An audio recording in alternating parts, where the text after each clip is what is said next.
प्यारे बच्चों, कैसे हैं आप लोग। आज की वीडियो में हम वास्तविक संख्याओं के घातांक के बारे में पढ़ेंगे।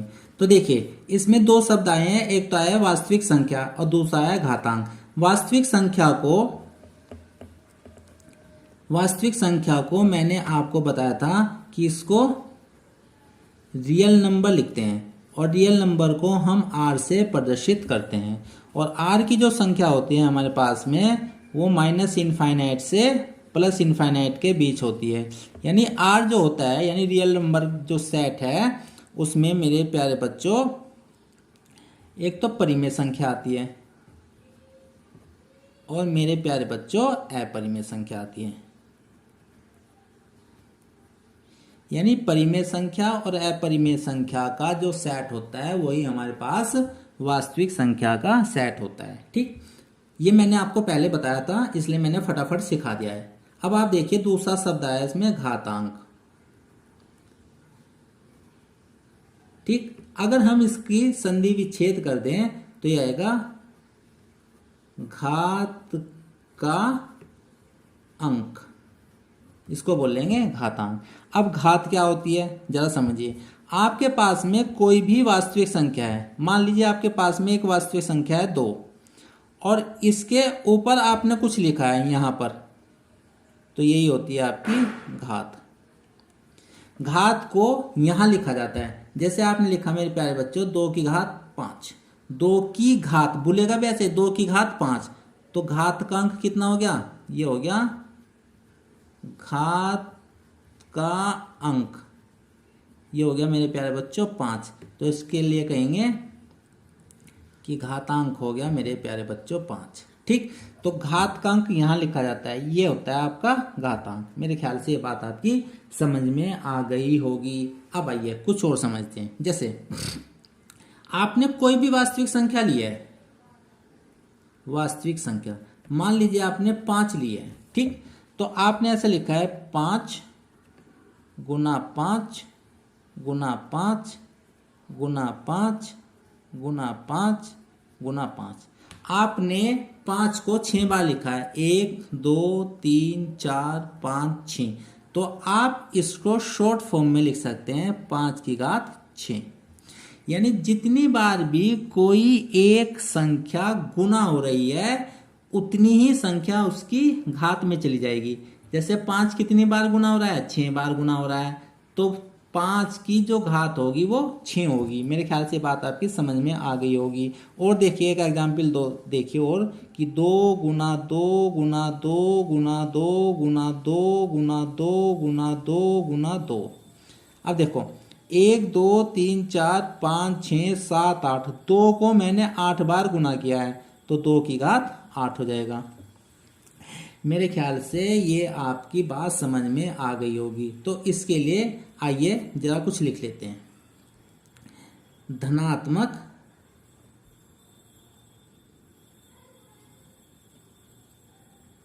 पूर्ण घात।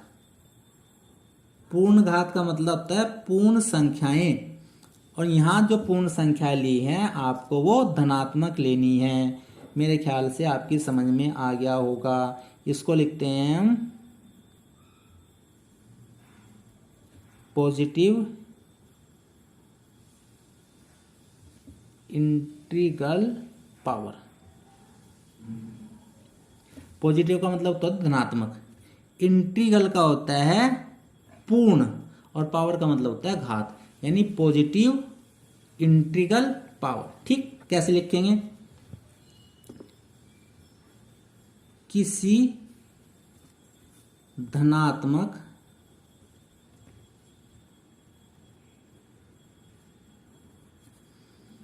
पूर्णांक। पूर्णांक मैंने आपको बताया था, पूर्णांक धनात्मक भी हो सकते हैं और ऋणात्मक भी हो सकते हैं, लेकिन हमें यहां केवल धनात्मक पूर्णांक लेना है। संख्या n तथा वास्तविक संख्या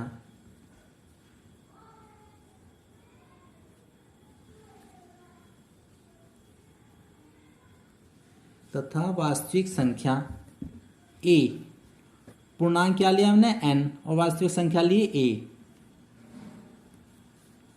के लिए a की पावर n को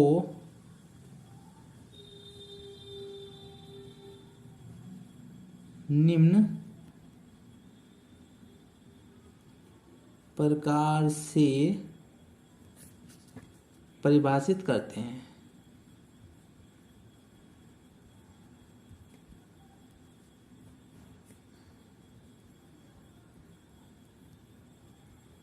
ठीक, यानी अगर हमें a की पावर n लिखना है और n क्या है धनात्मक पूर्णांक है और a क्या है a कुछ भी हो सकता है, माइनस का भी हो सकता है, प्लस का भी हो सकता है, अंडर रूट में भी हो सकता है, कैसे भी हो सकता है। तो हम इसे लिखेंगे a गुना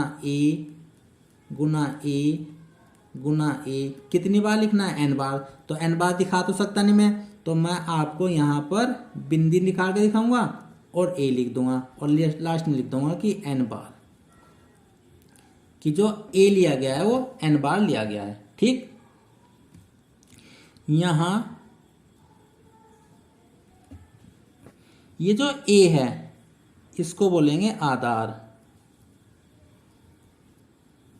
और जो n है इसको बोलेंगे घातांक। ठीक, जो बात मैंने आपको यहां सिखाई है वही बात मैंने एक्सप्लेन करके परिभाषा के रूप में लिख दी है। मेरे ख्याल से ये बात आपकी समझ में आ गई होगी। आइए अब आगे बढ़ते हैं। देखिए एक इंपॉर्टेंट पॉइंट देखिए, आपने पढ़ा है कि a की घात n यहां हो सकता है और n क्या है कोई भी पूर्णांक है और कैसा पूर्णांक है धनात्मक पूर्णांक है और a कोई भी संख्या हो सकती है वास्तविक संख्या, जैसे अंडर रूट 2 भी हो सकती है। 2 की पावर अगर हम 2 लिखेंगे तो इसे अंडर रूट 2 और गुना अंडर रूट 2 लिख देंगे। मेरे ख्याल से बात आपकी समझ में आ गई होगी। ठीक, अब एक इंपॉर्टेंट पॉइंट लिखिए कि अगर a कोई भी संख्या है, a कोई भी वास्तविक संख्या है, यानी ये संख्या माइनस इनफाइनाइट से प्लस इनफाइनाइट के बीच में कुछ भी हो सकती है, बस a का मान आपको 0 नहीं लेना है। ठीक, और a का मान अगर 0 नहीं लेना है तो इस a की पावर कुछ भी हो, सॉरी a की पावर 0 है, a का मान कुछ भी हो और इस कुछ भी की पावर 0 हो तो इसका मान हमेशा 1 आएगा। जैसे अगर आपने अंडर रूट 2 लिया है, अंडर रूट 2 की घात 0, इसका भी मान 1 आएगा। अगर आपने माइनस के 3/2 ले लिया है और इसका मान की घात 0, इसका भी मान 1 आएगा। अगर आपने सपोज करो पाई ले लिया है, इसकी घात 0, इसका भी मान 1 आएगा। आप कुछ भी ले लीजिए, बस आपको यहाँ 0 नहीं लेना है।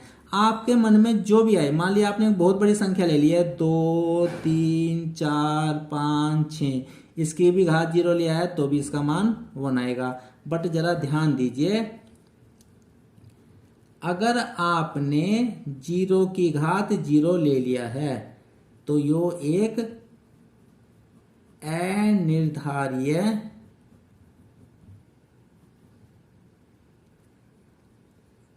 अनिर्धारीय रूप होगा।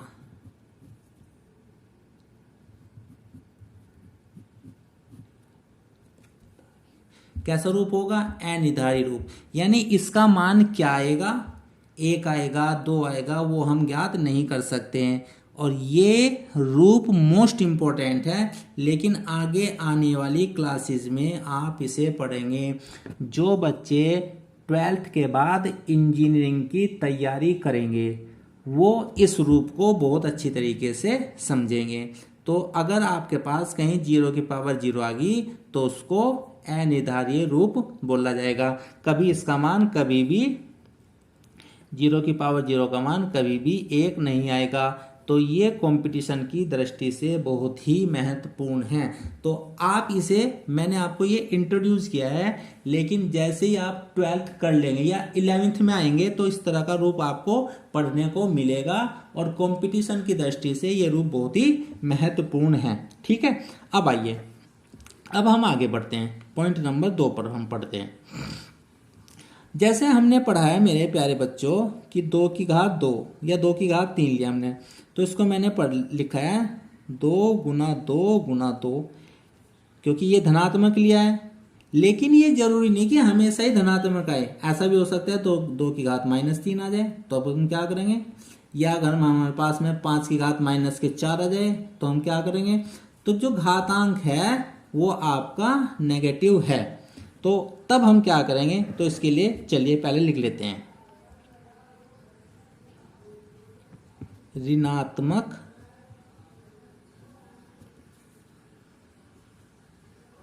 पूर्ण घात। इससे पहले जो था वो था मेरे प्यारे बच्चों धनात्मक पूर्ण घात, अब था ऋणात्मक पूर्ण घात, यानी नेगेटिव इंटीग्रल पावर।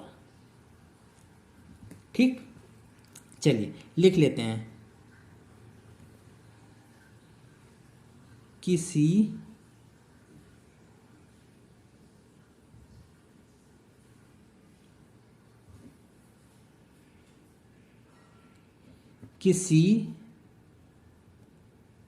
धनात्मक पूर्णांक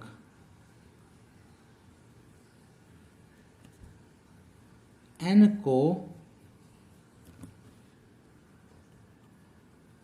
अशून्य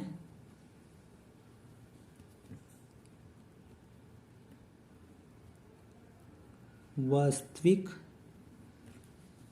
संख्या ए के लिए, देखो किसी धनात्मक पूर्णांक यानी n का मान तो हमारे पास में धनात्मक होगा और अशून्य वास्तविक संख्या a है, a का मान कभी भी शून्य नहीं होगा, जो मैंने इससे पहले एक्सप्लेन किया है। अगर हमारे पास में a की पावर माइनस का n आ जाता है, देखो n का मान धनात्मक रहेगा, उस धनात्मक से पहले नेगेटिव चिन्ह आ गया है, तो मैं इसे लिखूंगा 1/a की घात n। ठीक है, नहीं, इसका मतलब क्या है, अगर आपके पास में कोई संख्या नेगेटिव आ जाती है तो आप इसे सोल्व करने के लिए इसको आप चेंज कर देंगे। ये यहाँ पर है अंश में, तो आप इसको हर में बना देंगे। ठीक, जैसे हमारे पास में 2 की घात -3 आया है, तो इसको लिखूंगा, देखो इसके नीचे है 1, तो आप इसको ऐसे भी कर सकते हैं, ये है अंश, ये है अंश, समझने की दृष्टि से आप इसको ऐसे भी समझ सकते हैं, और ये है हर। अंश हमारे पास में 2 की घात -3 और हर है 1, तो आप अंश को हर बना दीजिए और हर को अंश बना दीजिए। देखो ये तो हो गया अंश, अब ये हो गया हर, और 2 की घात 3, और बस इसका साइन बदल दीजिए, माइनस की जगह आप प्लस कर दीजिए। अब आप इसको आगे सोल्व कीजिए, 1/2 की घात 3 को लिखेंगे 2 गुना 2 गुना 2, और आंसर आ जाएगा 1/8। यही आपका आंसर होगा। मेरे ख्याल से ये बात आपकी समझ में आई होगी।